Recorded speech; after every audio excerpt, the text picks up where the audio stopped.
తాకట్లో ఉన్న మీ బంగారాన్ని విడిపించి ఆ రోజు ఆన్లైన్ రేటుకి కొంటాం. Sharma gold company. నమస్కారం అండి. సుమన్ టీవీ ప్రేక్షకులందరికీ శ్రీ పరాభవనామ సంవత్సర యుగాది శుభాకాంక్షలు. మరి ఉగాది అనగానే అందరికీ గుర్తొచ్చేది రాశి ఫలాలు. మా జాతకం ఎలా ఉంది, ఈ సంవత్సరం ఎలా ఉండబోతోంది తెలుసుకుందాం. వివరించేందుకు మనతో పాటు ఉన్నారు శ్రీ జగదాంబ త్రిశక్తి పీఠం పీఠాధిపతులు తాళ్ళూరి బనారస్ బాబు గురూజీ. వారితో మాట్లాడి ద్వాదశ రాశుల జాతక ఫలితాలు ఇవాళ వీడియోలో తెలుసుకుందాం. గురుగారితో మాట్లాడదాం. గురుగారు నమస్కారం అండి. శ్రీమాత్రే నమః. మిథున రాశి జాతక ఫలితాలు ఎలా ఉన్నాయి ఈ పరాభవనామ సంవత్సరంలో? అంటే చాలా కోరికలు ఉంటాయి, ఈ సంవత్సరం అనుకోనివి నెరవేరుతాయా, ఆర్థిక ఇబ్బందులు గట్టెక్కుతాయా, ఇలాంటివి చాలా మంది మిథున రాశుల వాళ్ళు వారు పెట్టినటువంటి కామెంట్స్ అండి, ఈ సంవత్సరం అయినా బాగుంటుందా అని. అందుకే మరి వారికి ఏ విధంగా ఉంది, మంచి ఫలితాలు పొందడం కోసం ఎటువంటి పరిహారాలు చేసుకోవాలో తెలియచేయండి. తప్పకుండా అమ్మ. మిథున రాశిని మనం పరిశీలన చేసినట్లయితే మృగశిర 3, 4 పాదాలు దీని కిందకు వస్తాయి. ఆరుద్ర, పునర్వసు 1, 2, 3 పాదాలు ఈ మిథున రాశిలో మనకు కనిపిస్తాయి అన్నమాట. వీరికి ఆర్థిక విషయాల్లో పురోగతి కనిపిస్తోంది. అలాగే ఉద్యోగ ప్రయత్నాలు కొంత ఫలిస్తాయి. వ్యాపార రంగంలో కూడా కొంత అనుకూలత వీరికి కనిపిస్తోంది. అంతేకాకుండా వాహన యోగం కూడా ఉన్నది. అంటే కొత్త వాహనాన్ని కొనుక్కుంటానికి అవకాశం ఉన్నది. అది 4 చక్రాలది కావచ్చు, 2 చక్రాలది కావచ్చు. కాబట్టి వాహన యోగం మనకి వీరికి కనిపిస్తోంది. అలాగే మంచి ఫలితాలు కూడా వీళ్ళకి, ఈ మిథున రాశి వారికి చాలా మటుకు మంచి ఫలితాలు అందుకునేటువంటిది అవకాశం కనిపిస్తోంది.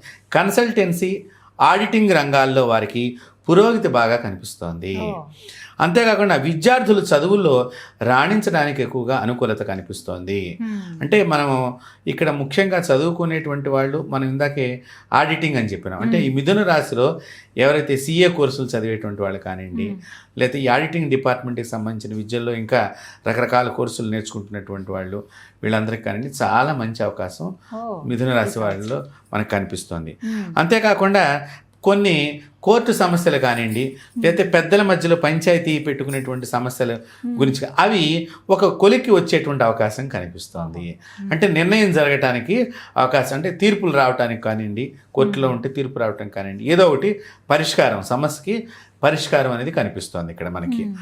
అంతేకాకుండా వీళ్ళకి ఈ జన్మరాశితో పాటు 2, 3 స్థానాల్లో గురువు యొక్క సంచారం మూలకంగా మనం ఆలోచన చేస్తే ఉద్యోగ వ్యాపారాల్లో పురోగతి, అలాగే ఫలితంగా వ్యాపారం విస్తరించేటువంటి అవకాశం కూడా కనిపిస్తోంది.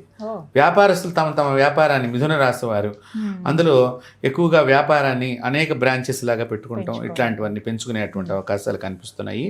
అలాగే విద్యా, వైజ్ఞానిక, సాంస్కృతిక, రాజకీయ రంగంలో వాళ్ళకు కూడా పురోగతి కనిపిస్తోంది మిథున రాశిలో.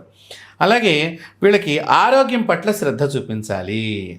ఎప్పుడు చూడండి, మనకి బాగుంది అనుకున్నప్పుడు మనం పరిగెట్టేటువంటి ప్రయత్నం చేస్తూ ఉంటాం. ఈ పరిగెత్తడంలో మనం ఆహారం సరిగ్గా తీసుకోకపోవచ్చు, పని ఎక్కువ అయిపోయింది, ఎక్కువ మనకు అవకాశాలు వచ్చినాయి. ఇందాక మనం అనుకున్నాం, ఇది బ్రాంచెస్ పెడతారు, వ్యాపారం వస్తాయి, దానిలో సమయానికి ఆహారం తీసుకోరు, మనం పెట్టేటువంటి హడావిడి, అప్పుడు అనారోగ్యానికి గురవుతారు. ఎప్పుడూ కూడానమ్మా ప్రతిదానికి ఒక సైకిల్ లింక్ ఉంటుంది, అది తెలుసుకోవాలి. అదేంటండి పైన బాగా చెప్పి కింద వాత పెట్టినట్టుగా ఉన్నది మీరు చెప్పింది అని అనుకోవచ్చు, కానీ మనకి ఇక్కడ ఇదే మనం అర్థం చేసుకునేటువంటి స్థితి ఇక్కడ. కాబట్టి ఇక్కడ అనారోగ్యానికి అనవసరంగా మనమే తావించుకున్నటువంటి వాళ్ళం ఈ మిథున రాశి వాళ్ళు అవుతున్నారు.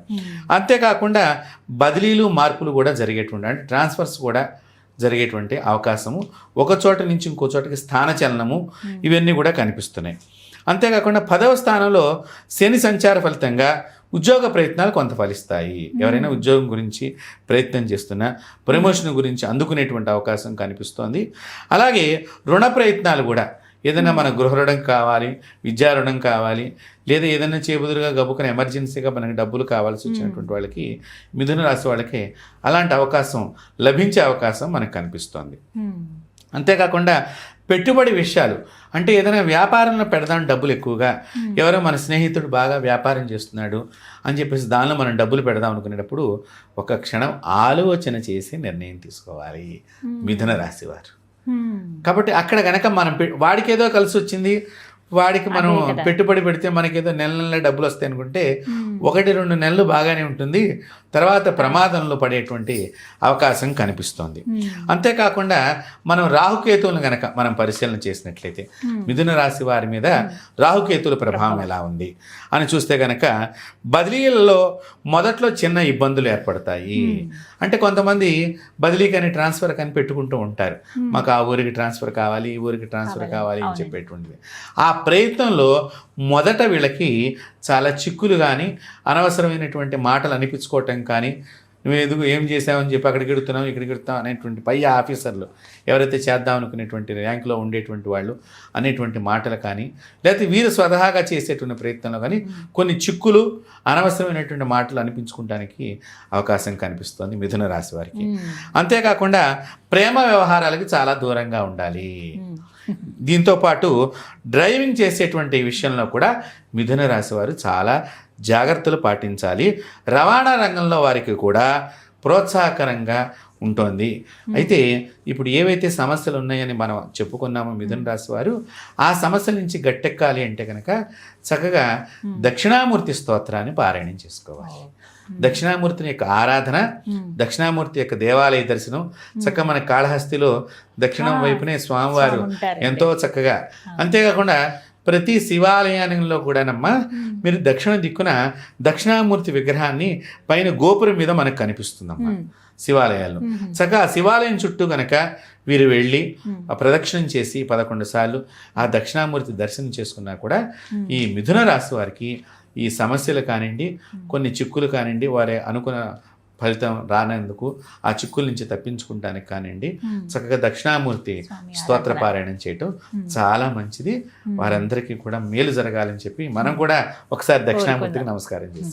అరుదుగా ఉంటాయి దేవాలయాలు, కాకపోతే మీరు అన్నట్టుగా ప్రతి శివాలయంలో ఉంటుంది కాబట్టి అలా ఉంటుంది, తప్పకుండా ఉంటుంది. చాలా మంది ఏం చేస్తారంటే ఈ రోజుల్లో గుడికి వెళ్ళటం అనేది ఒక సరదాగా వెళ్ళొస్తున్నారు తప్ప అక్కడ ఉండేటువంటి దేవతామూర్తుల్ని మనస్తృప్తిగా చూడటం అనేటువంటిది జరగట్లేదు. ఆ దేవాలయం ఎలా కట్టారు, దేవాలయం మీద ఏ దేవతలు ఉన్నారు అనేటువంటి అబ్జర్వేషన్ మనం చేసినప్పుడు భగవంతుడితో మనం కనెక్టివిటీ అవుతాము. ఒక్క అరగంట ఉంటే ఇవన్నీ చేయగలం, హడావిడిగా దర్శనం చేసుకుని వచ్చేస్తూ ఉంటాం. ఒకటే కాబట్టి చక్కగా దక్షిణామూర్తి విశ్వం దర్పణం దృశ్యమానో నగరీతుల్యం అని చెప్పేసి ఆ యొక్క స్వామివారి స్తోత్రాన్ని కనుక చేసినట్లయితే మిథున రాశి వారు చాలా మంచి ఫలితాలు పొందుతారు. చాలా చక్కగా వివరించారు గురుగారు, ధన్యవాదాలండి. నమస్తే అమ్మా.